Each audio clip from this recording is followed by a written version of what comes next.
Diablo was defeated. For a time it seemed we would know peace. But it was not to be. For Diablo's essence lingers in the Black Soul Stone.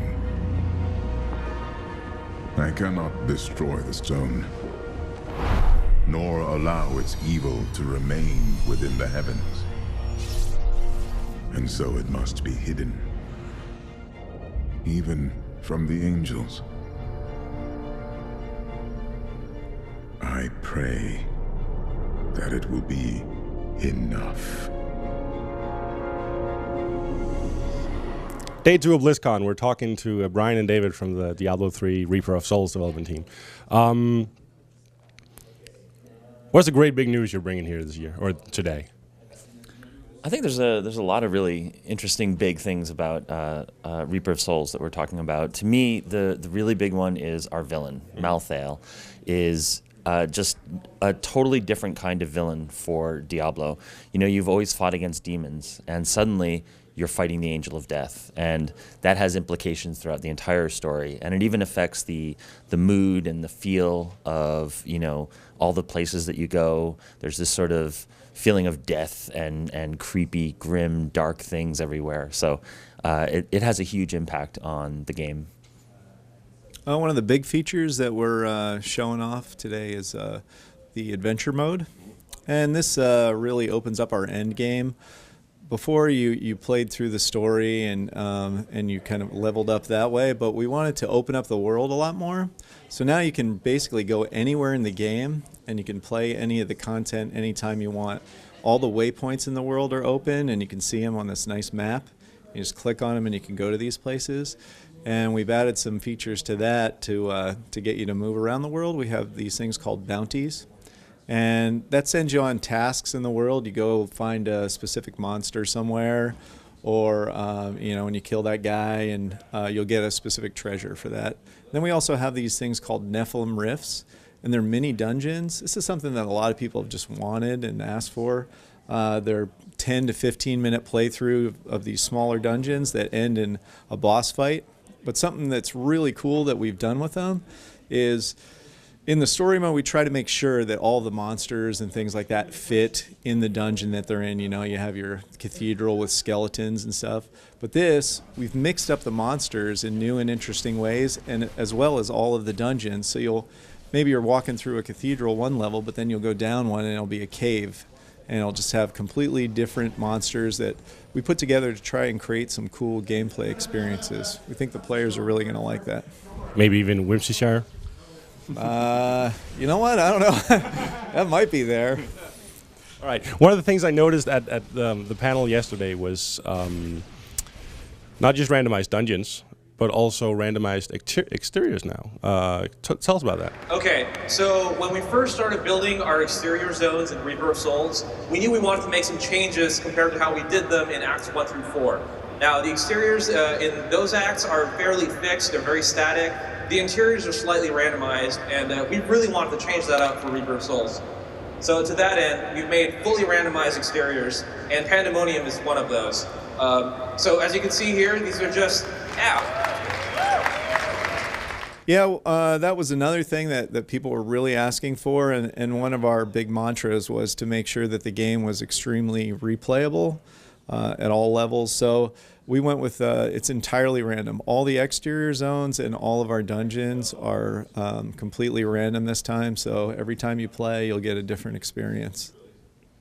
I can't get over the dog, or the new hound monster that takes a leak on you after you're dead. Why are you doing this to us? Why?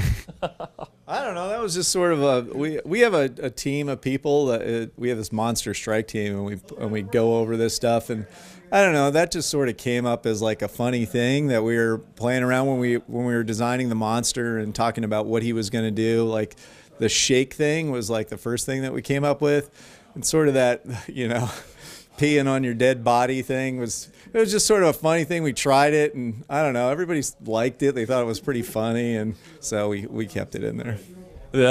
Seeing that monster, as well as the new one with a portal on the back that shoots out monsters, and then when you kill it, you can go through the portal into a dungeon. I sort of get the feeling that it's almost like there are no rules this time. You can do whatever you guys want. Is that true of the approach you're taking this time? Well, I think, because it's an expansion, there's definitely the entire team is building off of the lessons that they learned making Diablo 3. And, there's a lot of positive and negative lessons, right? Things that you tried that didn't work out so well, other things that were really successful. And both of those actually contribute to being able to do crazier and wilder things in the expansion, for sure.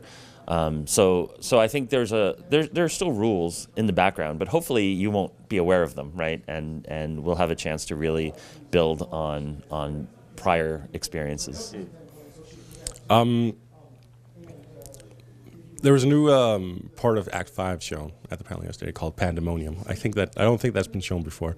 So tell us about what, compared to the West March and the city we've already seen, what's Pandemonium like? Pandemonium is it's kind of like an otherworldly type of zone.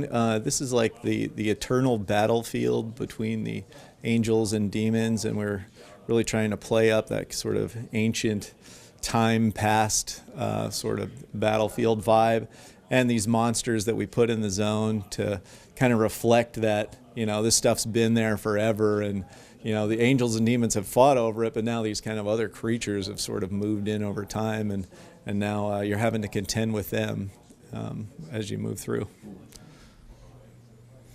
Oh, I can say definitely that Pandemonium is this strange place, as Dave said. You actually briefly visit the fortress in Diablo 2 that is at the heart of Pandemonium. And now you're going to go and get the entire Pandemonium experience. And it's this place that's connected to heaven and it's connected to hell, but it isn't either one of those places. So that's why it was this, the focus of so many battles between angels and demons, particularly the fortress at its heart. That they, besiege, like one side would control it and the other would besiege it. And so there's a lot of history there. There's a lot of crazy things that have happened and are still happening there. Story-wise, what sort of interactions can we expect with Malthael? Will it be like in the base game where you'd found messages and books from the demons to the minions, or are you taking a different approach with the story this time? We're taking a pretty different approach with Malthael. I think everyone on the story team felt like the less Malthael talks, the scarier he is. So he doesn't say a whole lot. However, he is a presence in the game. It's not like he's just this remote figure that you don't think about until 5 minutes before the end of the game. You definitely feel his influence everywhere. I mean, certainly when you start in West March, and his angels are hunting people down in the streets and killing them. It's not just that, there's some monsters out in the wilderness outside the city. Like they are actually assaulting the city, and you are trying to stop them. And we've played with a number of different ways to kind of make Malthael a presence throughout the entire story, so that you feel his influence, you're aware of what he's doing, even if you don't fully understand it. But he doesn't communicate with you a lot about his intentions. Okay.